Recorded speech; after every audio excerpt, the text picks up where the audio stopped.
মালদ্বীপ এবং ভুটানের বিপক্ষে ম্যাচ দেখে যে কোনো একজন খেলোয়াড় সম্পর্কে চূড়ান্ত মন্তব্য করে ফেলা বা খুব বেশি মাত্রায় আশার কথা বলে ফেলা একটু কঠিন, সঙ্গে আবার রিস্কিও বটে। কিন্তু বাংলাদেশ অনূর্ধ্ব 19 দলের মোর্শেদ আলী যেটা করছেন বা করেছেন এখন পর্যন্ত, সেটা দিয়ে একটা জিনিস অন্তত নিশ্চিত, সবাই তো আমরা মুগ্ধ হয়েছি। সাথে তার মধ্যে আলাদা কিছু আছে জন্যই তিনি কিন্তু অন্যদের চেয়ে নিজেকে আলাদাভাবে মেলে ধরেছেন, এবং তার মধ্যে ওই কোয়ালিটিটা আছে জন্যই এই পর্যায়ে এসে এরকম পারফর্ম করতে পারছেন।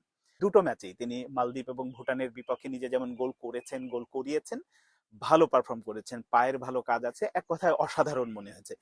খেলা দেখে এখন পর্যন্ত অন্তত সামনে ম্যাচগুলোতে কেমন করবে সে নিজে, এবং দলগতভাবে বাংলাদেশ আসলে কত দূর যাবে সেটা হয়তো এই টুর্নামেন্টের বাকি ম্যাচগুলোই বলে দেবে। কিন্তু এই যে মোর্শেদ আলীরা এইভাবে সম্ভাবনা নিয়ে আসে আমাদের সামনে, আসার পরে কিন্তু আবার হারিয়ে যায়, এই এই শঙ্কার জায়গাটাই সবচেয়ে বড়। কারণ পৃথিবীর সব জায়গায়, সেটা ক্লাব বলেন, জাতীয় দল বলেন, এই রকম প্লেয়ার যখন আসে বা তৈরি হয়, তাদের নিয়ে নার্সিং এর আলাদা একটা পরিকল্পনা থাকে, যেটা আমাদের বাংলাদেশ ফুটবল ফেডারেশনের নেই বললেই চলে। আপনাদের একটা উদাহরণ দিই, অসংখ্য উদাহরণ আছে, তো একটা উদাহরণ দিই। আপনাদের মনে আছে অনূর্ধ্ব 16 সাব চ্যাম্পিয়নশিপ হলো সিলেটে, বাংলাদেশ চ্যাম্পিয়ন হলো, ওই আসরের সেরা খেলোয়াড় হয়েছিলেন নিপু। সেই নিপুকে নিয়ে ওই সময় আমরা অনেক উচ্চ আশা করেছিলাম, কিন্তু শেষ পর্যন্ত কিন্তু সেটা তিনি ধরে রাখতে পারেননি, বা জাতীয় দলে যেভাবে আসার কথা ছিল, যে মাপের যে হাইপ নিয়ে জাতীয় দলে ঢোকার কথা ছিল, বা যে উচ্চতার খেলোয়াড় হওয়ার কথা ছিল, সেটা পারেনি। এর একমাত্র কারণ হচ্ছে দুটো কারণ। একমাত্র কারণ না তো, সেটা হচ্ছে একটা ফুটবল ফেডারেশনে যেমন পরিকল্পনার ঘাটতি থাকে, একইভাবে আবার একজন খেলোয়াড় তার নিজের অনেক ভুল থাকে, ভুলের কারণেই আসলে শেষ পর্যন্ত ওইভাবে নিজেকে মেলে ধরতে পারে না। এখন এই যে নার্সিং করার যে ব্যাপারটা থাকে, এটা ফুটবল ফেডারেশনে বরাবরই ঘাটতি। কখনোই এই টুর্নামেন্টে ধরেই নিলাম যে এই অনূর্ধ্ব 19 সাব চ্যাম্পিয়নশিপে বাংলাদেশ চ্যাম্পিয়ন হলো বা হলো না, তারপরে আসলে মোর্শেদ আলীদের কি হবে, সেই পরিকল্পনাটা কি ফুটবল ফেডারেশনের আছে? হয়তো আসলো ক্লাবে সে খেলবে, এরকম নানান ভাবে তার মতো সে থাকবে, দেখবেন আর আবার আর একটা টুর্নামেন্ট আসবে, তখন যদি ফর্মে থাকে, কোচ যদি মনে করে তাহলে নিয়ে আসবে। কিন্তু এটা তো আসলে হওয়া উচিত না।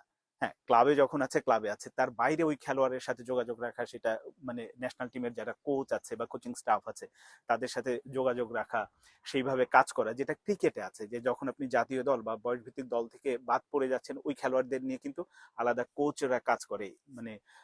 সেটা কি বলবো, হাই পারফরমেন্স ইউনিট বা এইরকম বিশেষ একটা জায়গা থাকে, যেখানে খেলোয়াড়গুলো আসলে ঝরে গেলে জাতীয় দল থেকে বাদ হতেই পারে তার পারফরমেন্সের কারণে, বয়সভিত্তিক দল থেকে বাদ হতে পারে, কিন্তু তাদের নিয়ে যে একটা কাজ করা, সারা বছর একটা পরিকল্পনার মধ্যে রাখা, তাদের সাথে যোগাযোগ রাখা, এইটা কিন্তু ফুটবল ফেডারেশনের কখনোই হয় না, এবং এটা হওয়া উচিত।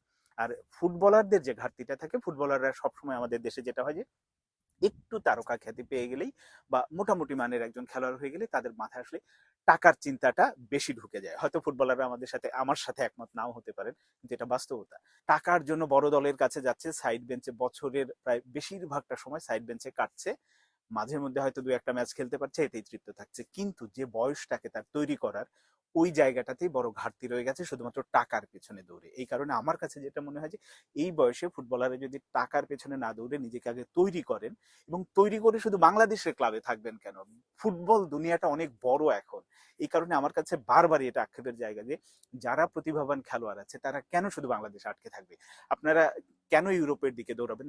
সর্বোচ্চ লেভেলের ক্লাবে হবে না, মিডিওকার থার্ড ডিভিশন, ফোর্থ ডিভিশনের ক্লাবেও যদি হয়, পেমেন্ট প্রায় একই রকম, কিন্তু আপনার উচ্চতা কোথায় যাবে, এটা কি একবার ভেবে দেখেছেন? তবে মোর্শেদ আলীর পজিটিভ দিক আরো আছে। সেটা হচ্ছে যে তিনি বেড়ে উঠেছেন বিকেএসপিতে, সেখান থেকে ফুটবল ফেডারেশনের এলিট একাডেমিতে ছিলেন বা আছেন, সঙ্গে আবার ফর্টিজ এফসি যে ক্লাবটি আছে প্রিমিয়ারে খেলে, তাদের সাথেও যুক্ত। সব মিলে তার যে এখন পর্যন্ত বেড়ে ওঠার পথ পরিক্রমা আমি যদি বলি, খুবই ভালো। এবং এই গাইডলাইন তিনি যদি নিজেকে একটু মেনটেন করতে পারেন ভালোভাবে, তাহলে কিন্তু এই যে জাতীয় দলে ঢোকার আগের যে নিজেকে তৈরি করার ব্যাপারটা, এইটা মানে দারুণভাবে এখন পর্যন্ত ঠিক পথেই আছে।